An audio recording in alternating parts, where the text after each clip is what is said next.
Hello student, agree मेन्सच्या lecture सिरीजमध्ये तुम्हाला सगळ्यांचं स्वागत आहे. मी बरेचसे 3-4 लेक्चर याच्यावरती बनवलेले आहेत. माझं पहिलं लेक्चर डिकोडिंग सिलेबसच्या बाबतीत होतं. मागे एक ॲग्रिकल्चर इकॉनॉमिक्स सर्वेच्या बाबतीत इकॉनॉमिक सर्वे ऑफ इंडियाच्या वरती एक बनवलेलं आहे. आणि काल जे लेक्चर होतं तर लेक्चर याच्यावरती होतं की मार्क्सचं डिस्ट्रीब्युशन कसं आहे याच्यावरती सुद्धा बनवून झालेलं आहे. आणि मेन्ससाठी स्कोर किती महत्त्वाचा होतो याच्यावरती सुद्धा माहिती करून दिलेली आहे. ज्या विद्यार्थ्यांनी हे लेक्चर्स पाहिलेले नसतील, डिस्क्रिप्शन बॉक्समध्ये या सगळ्या लेक्चर्सची लिंक मी प्रोव्हाइड केलेली आहे. तिथं जाऊन तुम्ही ते लेक्चर चेक करू शकता. म्हणजे तुम्हाला एक प्रॉपर लिंक त्याची लागणार आहे.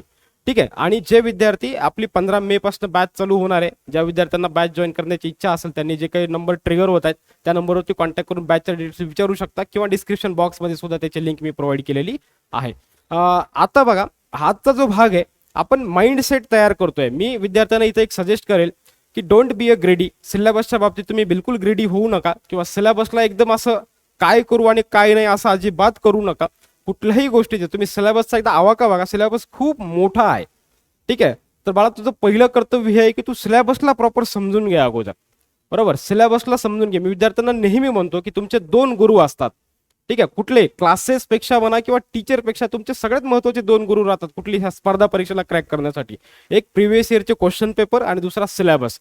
ज्या विद्यार्थ्यांनी ह्या 2 गोष्टी प्रॉपर केल्या तो अर्धाच तिथं जिंकलेला असतो. राईट. सिलेबस किती महत्त्वाचा असतो बघा.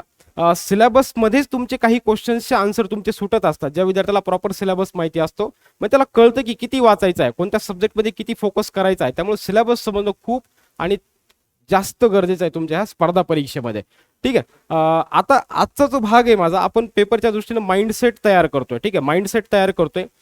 असं अजिबात होऊ देऊ नका तुमच्या बाबतीत की तुम्ही मेन्सच्या अर्ध्या सिलेबसमध्ये गेलात किंवा अर्धे दिवस अभ्यास केला आणि नंतर तुम्हाला समजलं की अरे मी याचं पाहिजे तसं मी याला समजूनच घेतलं नाही.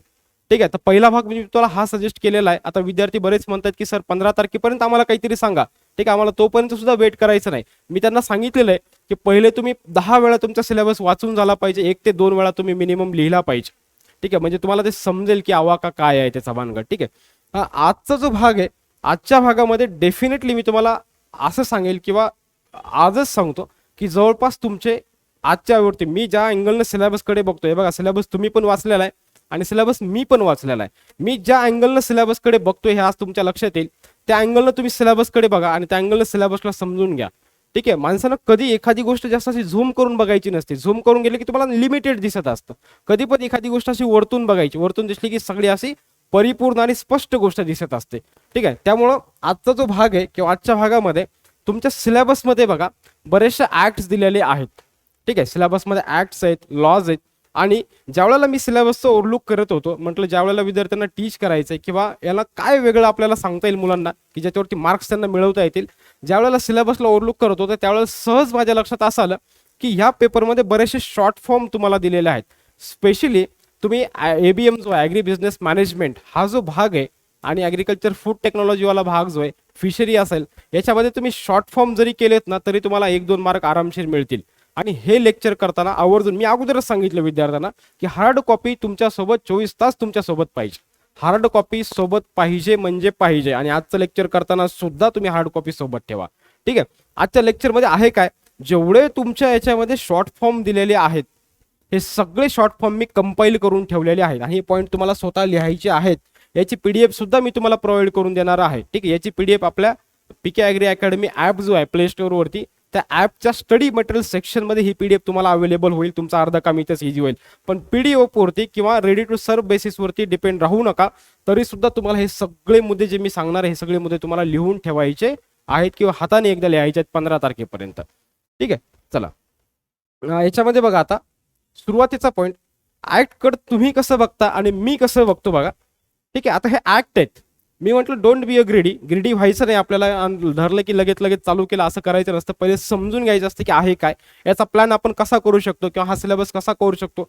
हे बघा, मी सांगतो वेळेस हा डिस्टिंग्विश मी अजिबात करत नाही की माझ्या बॅचचे विद्यार्थी आहेत आणि दुसरे आहेत. ठीक आहे. मी सगळ्यांसाठी सांगतो तुम्ही बॅच लावा आयदर नका लावू काही नाही. ठीक आहे. पण ह्या मेथडनं तुम्ही फॉलो करा, डेफिनेटली तुम्हाला फायदा होईल.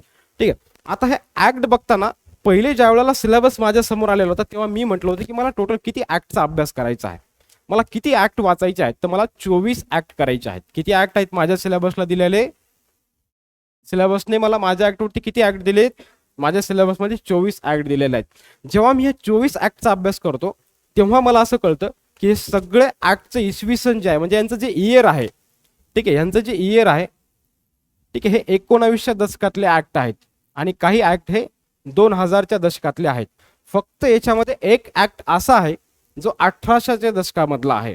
कोणता आहे मग तो? तो आहे इंडियन फिशरीज ऍक्ट 1897. होतं कसं बघा, आपल्याला माहिती जरी नसलं आणि पेपरला हा ऍक्ट जर आला त्यावेळेला आपल्याला समजते की अरे आपल्या पूर्ण सिलेबसमध्ये असा एकच ऍक्ट होता जो 1897चा आहे, बाकीचे सगळे 1900चे आहेत आणि काही 2000च्या दशकामधले आहेत. पहिली गोष्ट, पहिली काय, टोटल 24 ऍक्ट आहेत, याच्यामधला फक्त एकच अनएक्सपेक्टेड असा आहे जो 1897चा आहे. बाकीचे असे आहेत की 1900 मधले आहेत आणि 2000 मधले आहेत.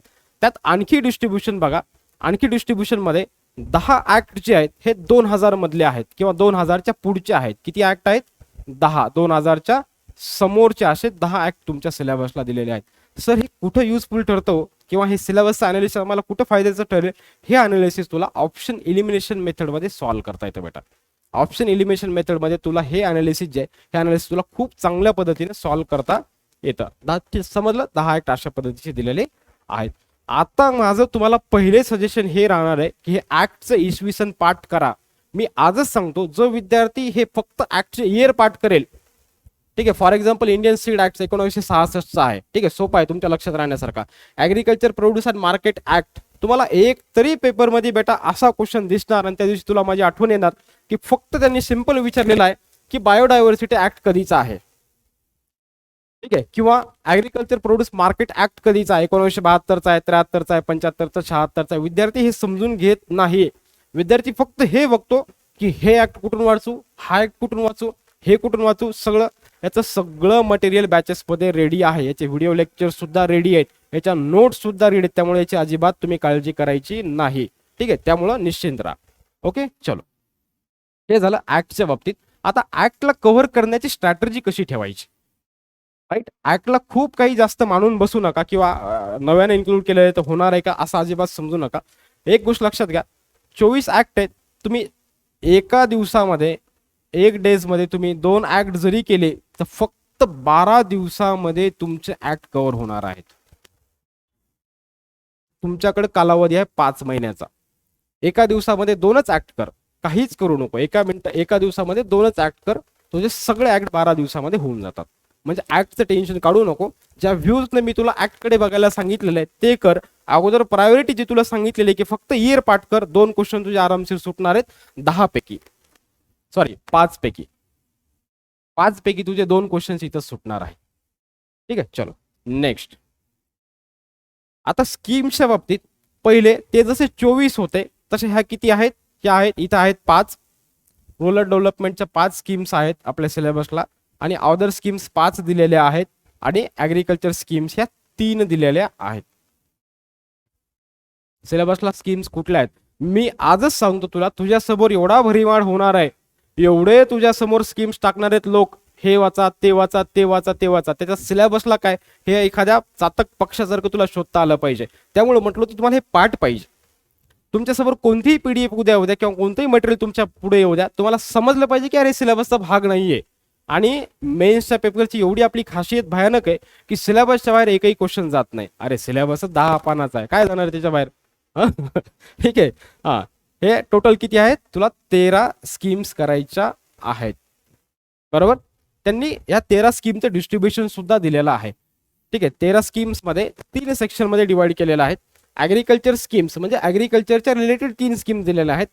ऍग्रिकल्चर म्हटलं की रुरल डेव्हलपमेंट आला, मग रुरल डेव्हलपमेंटच्या बाबतीत 5 स्कीम दिलेल्या आहेत आणि अदर स्कीम्स ज्या की रुरलच्या बेसिसमध्ये होतात किंवा बाकीच्या बाबतीत सुद्धा लागू होतात अशा स्कीम्सांनी 5 दिलेल्या आहेत. यांचे फुल फॉर्म पाठ करून घे प्रॉपर. प्रधानमंत्री ठीक आहे, प्रधानमंत्री किसान मानधन योजना, ठीक आहे, दीनदयाळ अंत्योदय योजना, हे तर करच कर. 13 तुला स्कीम्स करायचे हे तर माहिती झालेले आहे. आणखी ह्यांचे फक्त काहीच करू नको, सगळी लिस्टिंग करून घे. एकदा लिस्टिंग करा, ठीक आहे. अशा 1 2 3 अशा 10 पर्यंत ह्या सगळ्या स्कीम लिहा. यांचे फुल शॉर्ट फॉर्म करा आणि यांच्या समोर फक्त यांचे लॉन्चिंग इयर करा. काय करा? यांचे लॉन्च कधी लॉन्च झालेला आहे त्यांचे फक्त इयर त्यांच्या पुढे लिहा, 2016ला कोणती झालेली आहे यांचे फक्त इयर एवढं करून घ्या, याच्यात सुद्धा तुमचे 2 मार्क्स सुटतील. एवढं जरी केलं तरी याचे सुटतील. आणि स्कीम रीड करताना किंवा योजना रीड करताना अप्रोच काय असला पाहिजे किंवा पेपर सेटरला अपेक्षित काय असतं की for example PM Kisan scheme किंवा प्रधानमंत्री किसान मानधन योजना, याच्यामध्ये पेपर सेटरला अपेक्षित काय असतं की ह्या योजनेचे मेन ऑब्जेक्टिव्ह काय आहेत, राईट, ही कशासाठी आहे. ठीक आहे, त्यामुळे समजून घेताना हे म्हणा की प्रधानमंत्री कृषी सिंचाई योजना याचा मेन फोकस कशावरती आहे, यांना अपेक्षित काय, टार्गेटेड कोण आहे, त्यांना काय इम्प्लिमेंट करायचंय, कधीपर्यंत इम्प्लिमेंट करायचंय, यांना अचीव काय करायचं या स्कीम मधनं, हे वाचते वेळेस आपला अप्रोच याच्यामध्ये असला पाहिजे. चला, ऍक्ट क्लिअर झाले, योजना क्लिअर झाले. ओके, चला आता पुढचा जो भाग आहे ना तुमच्या पूर्ण पेपरमध्ये, आता तुम्ही इथून पुढे पेपर चाळायचा आहे, तुमचा पेपर तुमच्या हातात असला पाहिजे. तुमच्या पेपरमध्ये इतके सारे शॉर्ट फॉर्म दिले, खूप सारे शॉर्ट फॉर्म तुमच्या पेपरमध्ये दिलेले आहेत तुमच्या सिलेबसमध्ये. ठीक आहे, शॉर्ट फॉर्म्स, हे सगळे शॉर्ट फॉर्म मी एकत्रित केलेले आहेत. याची PDF तुम्हाला आपल्या PK ॲग्री अकॅडमीच्या ॲपमध्ये स्टडी मटेरियल सेक्शनमध्ये भेटेल. पण त्याच्यावरती डिपेंड राहायचं नाही, हाताने एकदा लिहून काढायचे आणि पाठ करायचे. ठीक आहे, सगळे शॉर्ट फॉर्म, याच्यावरती एखादा क्वेश्चन राहणार म्हणजे राहणार. सगळे शॉर्ट फॉर्म मी तुम्हाला एका ठिकाणी काढून दिलेले आहेत. क्लिअर. चला, पहिला आहे DIR म्हणजे काय, डिफरन्शियल रेट ऑफ इंटरेस्ट. मी शिकवणार नाही, मी फक्त शॉर्ट फॉर्म तुम्हाला समजून सांगणार आहे की या सिलेबसमध्ये तुझ्या पूर्ण सिलेबस जेव्हा तू ओव्हरलुक करशील, आता मी सांगेल त्या पद्धतीने तुम्ही बघायचं. ॲग्रिकल्चर बिझनेस मॅनेजमेंट तुम्ही काढायचं सिलेबस मधलं तुमच्या, आणि त्याच्यामध्ये हे बघायचं की DIR दिलेला आहे, त्याचा शॉर्ट फॉर्म फक्त लिहून काढायचा आहे. ठीक आहे, सरफेसी ऍक्ट बद्दल तुम्हाला सरने व्हिडिओ लेक्चर्स मध्ये सांगितलेलं आहे. नंतर आता हे काही शॉर्ट फॉर्म दिलेले आहेत, हे असंच येतं तुम्हाला पेपरला, माहिती आहे का, हे असंच येतं डायरेक्ट पेपरला तुम्हाला. UPIS म्हणजे काय, मग त्यावेळेला आपल्याला माहित नसतं, आपण फक्त ABM ऍड केलं, ABM ऍड केलं, आपण पार पार त्याचा भोगा करून टाकतो त्याचा. पण याच्याकडे कधी आपण लक्ष दिलेलं नसतं की यार ह्याच्यावरही क्वेश्चन येऊ शकतो, याच्यावरही क्वेश्चन येऊ शकतो आणि आलेले आहेत, हा इतिहास आहे, म्हणून त्याकडे बारकाईनं बघा. UPIS unified package insurance schemes, CCIS comprehensive crop insurance scheme. इथं हा कॉम्प्रिहेन्सिव्ह शब्द लक्षात ठेवणं गरजेचं आहे. क्रॉप इन्शुरन्स स्कीम आपल्या सगळ्यांना माहिती राहतं. त्याच्यानंतर DICGC म्हणजे काय, deposit insurance and credit guarantee corporation of India. हे असं येतं पेपरला आणि येणार आहे. ठीक आहे, त्यामुळेच म्हटलं पेपर सिलेबस तुम्ही पण वाचलेला आहे, सिलेबस मी पण वाचलेला आहे, पण ज्या अँगलने मी सिलेबस तुमच्या समोर एकदम असा शॉर्टलिस्ट करून सांगतोय तो तुम्हाला समजून घेणं गरजेचं आहे. त्यानंतर आहे IMF इंटरनॅशनल मॉनिटरी फंड. ठीक आहे, मग हा काय असतो, कोण देतं, कुठं आहे. ठीक आहे, नंतर आहे IFC international development association. Association ठिकाणी तुम्हाला पेपर कन्फ्युज करतो, एजन्सी. झाला, गेला मार्क. आपण दुसरंच वाचत बसलो ABMचं. ठीक आहे, हा. नंतर आहे नॅशनल ॲग्रिकल्चर इन्शुरन्स स्कीम. इथं काय होतं, क्रॉप इन्शुरन्स स्कीम कॉम्प्रिहेन्सिव्ह, इथं नॅशनल ॲग्रिकल्चर इन्शुरन्स स्कीम. याच्या पुढे फक्त M टाकला, modified national agriculture insurance scheme. माझ्याकडे नको बघू, पेपरमध्ये बघ खाली, अय सिलेबसमध्ये बघ, सिलेबसमध्ये बघ, ABMचा सिलेबस काढून. ठीक आहे, तिथं दिलेलं आहे सगळं. याचा तुम्हाला येणार. ठीक आहे, याचा फुल फॉर्म तुम्हाला येणार. हॅप म्हणजे काय, hazard analysis and critical control point. हा बऱ्याच वेळेला विचारून झालेला आहे बऱ्याच एक्झामला. ठीक आहे, ARR म्हणजे काय, ABM ॲग्री बिझनेस मॅनेजमेंट आहे, तर accounting rate of return. ARR म्हणजे अकाउंटिंग रेट ऑफ रिटर्न. नंतर आहे NPW म्हणजे काय, नेट प्रेझेंट वर्थ. ठीक आहे, BCR म्हणजे काय, बेनिफिट कॉस्ट रेशो. हे सगळं सुद्धा करायचं असतं.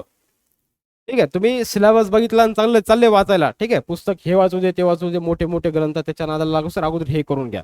ठीक आहे, IRR म्हणजे काय, internal rate of return. PRI project rating index. WBS work breakdown structure. RAM तुम्हाला आला फुल फॉर्म तर पेपर सेटर तुम्हाला कम्प्युटर देणार नाही, कारण कम्प्युटर सिलेबसलाच नाही.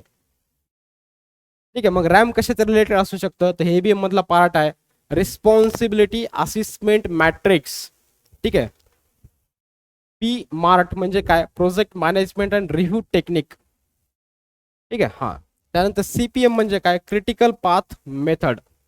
ICZM integrated coastal zone management हा फिशरी मधला पॉइंट आहे. हा जो ऍक्ट आहे ना फिशरीच्या सिलेबस मध्ये चेक कर, त्याचा शॉर्ट फॉर्म तिथं दिलेला आहे. फिशरी सायन्स मध्ये दिलेला आहे. ICZM integrated coastal zone management. मी ते सांगतोय, मी तुम्हाला इथे शिकवणार नाही. मी फक्त ओव्हरलुक करून देतोय की एवढे पॉइंट तुला एकत्रित काढणं गरजेचं आहे. एवढं जरी केलं तरी मार्क सुटणार आहेत. नंतर आहे तुमच्या सिलेबस मधला basics of agriculture. Paper first मधला बेसिक्स ऑफ ऍग्रिकल्चर आता चेक करा. बेसिक्स ऑफ ऍग्रिकल्चर चेक कर. त्या बेसिक्स ऑफ ऍग्रिकल्चर मध्ये तुला आता एवढे फुल फॉर्म दिसतील, शॉर्ट फॉर्म दिसतील. ह्या बेसिक्स ऑफ ऍग्रिकल्चर मध्ये काय आहे, आपल्याला सहज पेपर सेटर विचारून जातं पेम म्हणजे काय, और PCM म्हणजे काय. म्हणजे काय, प्रोटीन एनर्जी माल न्यूट्रिशन और प्रोटीन कॅलोरी माल न्यूट्रिशन. पेम आणि PCM, एनर्जी आणि कॅलरी, हे लक्षात असणं गरजेचं आहे. नंतर हे टर्न कर पेपर सिलेबसचं पेज टर्न कर. BSc बेसिक्स ऑफ ऍग्रिकल्चरच्या नंतर तुला एवढ्या गोष्टी दिसतील. याच्यावरती तुला क्वेश्चन येणार आहे. याच्यावरती तुला क्वेश्चन येईल, एक तर फुल फॉर्म वरती येईल किंवा IPCC वरती एखादा क्वेश्चन येईल. IPCC कधी स्थापन झालेला आहे, स्वित्झर्लंडला आहे का? येस, स्वित्झर्लंडला सिच्युएटेड आहे. स्थापना कधीची आहे, याचा रोल काय आहे, ठीक आहे. IPCCचा फुल फॉर्म काय, inter governmental panel on climate change, हे तुला माहिती असणं गरजेचं आहे. NAPC म्हणजे काय, national action plan on climate change. जसा नॅशनलचा आहे तसा स्टेटचा पण आहे, state action plan on climate change. नंतर आहे INDC. सहज पेपर सेटर तुला याच्यावरतीच क्वेश्चन टाकून देईल. म्हणजे intended nationally determined contribution.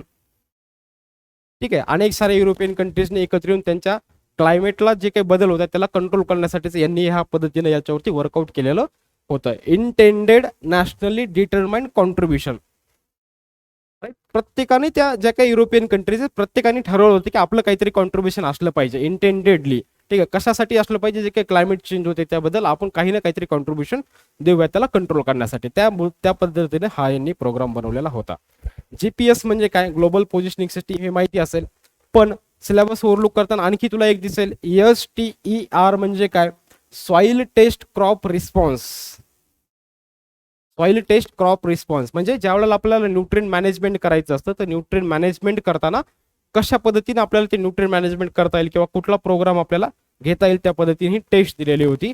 Soil test crop response. ठीक आहे, ही माहिती करून घ्या. त्याच्यानंतर ॲग्रोनॉमीचा सिलेबस काढा. ठीक आहे. त्याच्यानंतर ॲग्रोनॉमीचा सिलेबस लागेल पेपर सेकंड मधला. ॲग्रोनॉमीच्या सिलेबस मध्ये एवढं दिलेलं आहे, HEIE हाय एक्सटर्नल इनपुट ॲग्रिकल्चर. ठीक आहे. ज्यावेळेला आपण फार्मिंग करतो, ज्यावेळेला आपण शेती करतो, तर त्यावेळेला आपण इनपुट कुठले वापरले आहेत. ठीक आहे. ऑर्गॅनिक वापरतोय का एक्सटर्नल वापरतोय, म्हणजे केमिकल फर्टिलायझर वापरणार आहेत का इंटरनल आपण आपल्या सोर्सेस जे आहेत ऑर्गॅनिक ते वापरणार, त्याचा अर्थ आहे हाय एक्सटर्नल. सगळे बाहेरचे इनपुट आपण त्याच्यामध्ये वापरलेले आहेत. त्याच्याच अगेन्स्ट मध्ये बाहेरचे न वापरता आपल्याकडचे वापरायचे. लो एक्सटर्नल इनपुट, मग याच्यामध्ये काय असणार आहे तुमचं, हे फार्मिंगच्या सिस्टीम मध्ये तुम्हाला अभ्यासायचं पेपरमध्ये तुमच्या सिलेबसमध्ये. ठीक आहे. तुम्हाला इथं काय अभ्यास करायचा आहे, तर हा अभ्यास करताना तुम्हाला इथं मग ऑर्गॅनिक फार्मिंग असेल किंवा त्याच्या रिलेटेड हे कन्सेप्ट दिलेला आहेत. Low external input agriculture. मग लिसा म्हणजे काय, low external input sustainable agriculture. Sustainable ॲग्रिकल्चरला मेंटेन ठेवण्यासाठी आपल्याला जे एक्सटर्नल इनपुट आपण वापरणार आहेत, ठीक आहे, हाय डोज ऑफ फर्टिलायझर्स वगैरे सगळं आपल्याला कंट्रोल करून ह्या पद्धतीने फार्मिंग करायचं आहे. मग हे सगळे फुल फॉर्म शॉर्ट फॉर्म तुला ॲग्रोनॉमीच्या सिलेबस मध्ये दिलेले आहेत. एक गोष्ट तर लक्षात येत असेल की यार खरंच आपला पेपरकडे बघण्याचा दृष्टिकोन वेगळा असला पाहिजे. इथं आपल्याला डॉंकी वर्क करायचं नाही. ठीक आहे. इथं डॉंकी वर्क करायचं नाही. डॉंकी वर्क करण्याला इथं अजिबात वाव नाही. पेपरला 3000 मुलं बसणार आहेत मेन्सच्या. किती, 3000. या 3000 मुलांमधून तुला 600 मुलांमध्ये यायचंय आणि शेवटी या 600 मधून तुला 203 विद्यार्थ्यांमध्ये यायचं आहे. स्पर्धा कठीण आहे, बरोबर. प्रिलिम्स क्रॅक केली म्हणजे प्रत्येक विद्यार्थी तू जेवढा हुशार आहेस तेवढाच हुशार आहे, याचा अर्थ असाच होतो ना. ठीक आहे. परीक्षेला जे काही 10-20 हजार मुलं बसले होते याच्यामधनं जे माझ्यासोबत 3000 मुलं बसलेत, म्हणजे मला जेवढं प्रिलिम्स येत होतं तेवढंच त्याला येतो, त्याला तेवढं येत होतं म्हणून माझ्यासोबत तो आलेला आहे. मग आता तोही तेवढंच वाचणार जेवढं मी वाचणार आहे, मग मी त्याच्यापेक्षा एक्स्ट्रा काय करतोय. ठीक आहे, मी त्याच्यापेक्षा एक्स्ट्रा काय करतोय जेणेकरून मी त्याला क्रॉस करून मी ह्या 600 मध्ये येईल. This is called as a smart work. आणि जोपर्यंत तुम्ही स्मार्ट वर्क करणार नाहीत तुमच्या पदरामध्ये यशाची अपेक्षा ठेवू नका. ठीक आहे. हा, नंतर AHDS मध्ये चेक करा सिलेबस मध्ये हे तुम्हाला शॉर्ट फॉर्म दिलेले आहेत का.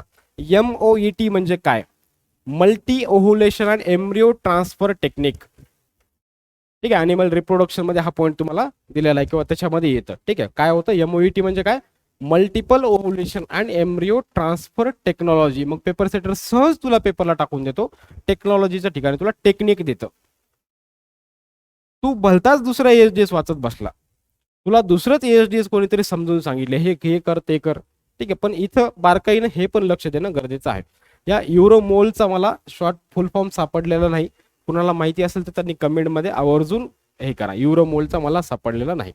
आता UMMB म्हणजे काय, ॲनिमल न्यूट्रिशनच्या रिलेटेड आहे. Urea molasses mineral block. Urea molasses mineral block हे कशाच्या बाबतीत आहे, ॲनिमल न्यूट्रिशनच्या बाबतीत हा पॉईंट महत्वाचा आहे. मग इकॉनॉमिक्स मध्ये दिलेलं आहे, इकॉनॉमिक्स मध्ये काय दिलेलं आहे, GATT, general agreement on tariff and trade. गॅटचे उद्देश काय होते, हे गॅटचे रेट आपण कधी कमी केले ज्या वेळेला भारतानं LPG धोरण स्वीकारलं. लिबरलायझेशन, प्रायव्हेटायझेशन आणि ग्लोबलायझेशन. सुरुवातीला भारताची अर्थव्यवस्था ही पाहिजे तशी नव्हती. ठीक आहे, आता आपला याच्यापासून आपला मुक्त अर्थव्यवस्थेकडे प्रवास 1991 पासून स्टार्ट होतोय, जेव्हा आपण LPG धोरण स्वीकारलं. म्हणजेच LPG स्वीकारलं म्हणजे काय केलं होतं आपण, हा गॅट आपण याला समजून घेतलं होतं. General agreement on tariff and trades म्हणजे जे काही फॉरेन वस्तू भारतामध्ये येत होती तर त्या फॉरेन वस्तूंवरती तेव्हा आपण खूप सारा टॅक्स आकारायचो, म्हणून फॉरेनर्स आपल्याकडे इन्व्हेस्टमेंटला यायचे नाही. मग आपण काय म्हटलं की यार आपली बंदिस्त अर्थव्यवस्था आपण करून ठेवलेली आहे, आपल्याकडे बाहेरचे लोक येत नाहीत, आपण याला मुक्त करूयात. मुक्त केलं म्हणजे काय, असं म्हटलं काय कुणी या सगळेच जण या, नाही. मुक्त केलं म्हणजे इकॉनॉमिक्सच्या भाषेमध्ये आपण त्यांचे जे काही टॅक्सेस होते, ठीक आहे, हे टॅक्सेस काय केले, कमी करून टाकले. मग फॉरेनर्सला त्याचा फायदा झाला. ठीक आहे, जिथं त्याला 60% टॅक्स द्यावा लागायचा तिथे त्याला 18% द्यावा लागला, 10% द्यावा लागला. ऑब्व्हियसली त्याला ते बेनिफिट झाले. That's why foreigners are willing to invest in the India. हेच म्हणजे LPG धोरण थोडक्यात. ठीक आहे, मग त्याला सपोर्ट कुणाचा होता तर गॅटचा होता, general agreement on tariff and trades. Extension मध्ये SWOT analysis, strength, weakness, opportunity and threats. हा तर बिलकुल पेटेंटेडच आहे क्वेश्चन. नंतर एंटोमॉलॉजी मध्ये आहे इकॉनॉमिक थ्रेशोल्ड लेवल. ओके, हा पण करायचा आहे. इंजिनिअरिंग मध्ये तुम्हाला चांगलेच त्यांनी शॉर्ट फॉर्म दिलेले आहेत. USLE universal soil loss equation. हे इक्वेशन पण करून ठेवा, जेव्हा केव्हा तुम्ही अभ्यास कराल तेव्हा पण माझे शब्द लक्षात ठेवा. हे इक्वेशन ॲज इट इज तुम्हाला विचारतात. ठीक आहे, कुणी दिलं, त्याचा अर्थ काय होतो, त्याच्यामध्ये काय काय दिलेलं आहे, त्या प्रत्येक शब्दाचा अर्थ काय आहे हे सुद्धा तुम्हाला विचारल्या जातं. कशामध्ये, युनिव्हर्सल सॉइल लॉस इक्वेशन मध्ये हे तुम्हाला विचारतात. राईट. रेस म्हणजे काय, रिन्युएबल एनर्जी सोर्सेस. BIS म्हणजे काय, bureau of Indian standards. Cap, ठीक आहे, कव्हर अँड प्लिंथ हा विचारून झालेला आहे ॲग्री MPSC ला एकदा. ठीक आहे, हा विचारून झालेला आहे, कॅप, कव्हर अँड प्लिंथ. नंतर एलायसा म्हणजे काय, हे बॉटनी मधला थोडासा पार्ट आहे. एन्झाइम लिंक इम्युनो सॉर्बंट असा आहे, हा पण विचारलेला आहे. ठीक आहे, हा. त्याच्यानंतर PCR पॉलिमराइज चेन रिॲक्शन. हा, फूड टेक्नॉलॉजी मात्र फूड टेक्नॉलॉजी मधले हे फुल फॉर्म चांगल्या पद्धतीने लक्षात ठेवा. ठीक आहे. RDA म्हणजे काय, रिकमेंडेड डाएटरी अलाउन्सेस. तुम्हाला काही कुठेही कन्फ्यूज करू शकतात. ठीक आहे, त्यामुळे लक्षात ठेवा. BMR basal metabolic rate. BMR म्हणजे काय, बेसल मेटाबॉलिक रेट. BMI आपण म्हणतो की बॉडी मास इंडेक्स. ठीक आहे, आपल्याला फिट अँड फाईन जर राहायचं असेल तर आपला बॉडी मास इंडेक्स आपण मेंटेन ठेवला पाहिजे. बऱ्याचशा चांगल्या डॉक्टर्सकडे तुम्ही जा, तुम्हाला बाहेरमध्ये काय विचारतात, तुमचं हाईट मोजतात आणि तुमचं वेट मोजतात. आणि डॉक्टराकडून तुम्ही प्रिस्क्रिप्शन घेतलं की ते तुम्हाला ही गोष्ट आठवते. बरेचसे चांगले डॉक्टर्स इथं BMI तुमचा मेंटेन करतात. ठीक आहे, मेन्शन करतात की तुमचा BMI किती आहे. ठीक आहे, बॉडी मास इंडेक्स किती आहे. मग तुम्हाला ते सजेस्ट करतात की वेट कमी करा, जास्त खाऊ नका, फुकटाचं खाऊ नका. ठीक आहे, हा, लग्नातलं खाऊ नका असं सजेस्ट करतात. ठीक आहे, बॉडी मास इंडेक्स. यस, एवढे सगळे तुझ्या सिलेबसमध्ये मायनरच्या मायनर जेवढे फुल फॉर्म होते हे सगळे मी तुम्हाला एका ठिकाणी आणून दिलेले आहे. तुमचं काम फक्त एवढंच आहे की त्याला दोनदा तीनदा वाचायचं आणि रिवाईज करायचं. ऍक्टमध्ये जे सांगितलं ते फॉलो करायचं, स्कीम्समध्ये जे सांगितलं ते फॉलो करायचं. ऍक्टच्या बाबतीत काय स्ट्रॅटर्जी असली पाहिजे ते लक्षात ठेवायचंय. फुल फॉर्ममध्ये कशा पद्धतीने क्वेश्चन येऊ शकतात, ग्रेडी व्हायचं नाही, जास्त वाचायचं नाही, ठीक आहे, लिमिटेड वाचायचं पण परफेक्ट वाचायचं. हे काही काही ज्या गोष्टी आहेत ना, हे सगळं तुमच्या एक गोष्ट लक्षात आली का, हे सगळं मी कधी करतोय, हे खूप अगोदर तुम्हाला प्रिपेअर करतोय. काल तर मी तुम्हाला कट ऑफ बद्दल, लीड बद्दल सांगितलं, जे 5 महिन्याच्या नंतर तुमच्यासोबत होणार आहे. हे पण काही दिवसानंतर तुमच्यासोबत होणार आहे, त्यामुळे आताच अवेअर करतोय. ठीक आहे, चला अगेन एक गोष्ट चांगली लक्षात ठेवा की स्मार्ट वर्कला इथं खूप वाव आहे आणि स्मार्ट वर्क करा. प्रत्येक जण ज्या अँगलनं त्याच्याकडे बघतो त्या अँगलनं बघू नका. तुमचा स्वतःचाही काहीतरी दृष्टिकोन असू द्या, तुमचे स्वतःचे मत असू द्या. तुम्ही स्वतःवरती सुद्धा कॉन्फिडंट राहा की माझ्या स्ट्रॅटर्जी काय असल्या पाहिजेत, मी कशा पद्धतीने क्रॅक करेल, मला सिलेबस कसा कव्हर करायचा आहे, मला किती दिवसामध्ये कव्हर करायचा आहे, कुठल्या पुस्तकातून कव्हर करायचं आहे, त्याचं मटेरियल कलेक्ट करणं चालू ठेवा. ठीक आहे, सगळ्या गोष्टी आहेत, या सगळ्या गोष्टींची काळजी घेऊनच अभ्यासाला लागा. असं अजिबात करू नका की एक पुस्तक घेतलं ना आता चालू केलं लगेच, असं नाही. पुढचे कितीतरी दिवस वाचण्यापेक्षा आता ते 5-10 दिवस गेलेले कधीही चांगलं राहत. ठीक आहे, ऐन वेळेला मदत अशी फिलिंग येऊ नये की यार हे अगोदर करायला पाहिजे होतं, मग त्यावेळेला कॉन्फिडन्स लो होतो आणि मग बऱ्याचशा गोष्टी आपल्या वाट्याला येतात. असं होऊ देऊ नका. चलो, आजचा माझा हा टॉपिक समजलेला आहे असं मी गृहीत धरतो आणि इथंच थांबतो. Thank you so much. आवडला असेल तर लाईक करा.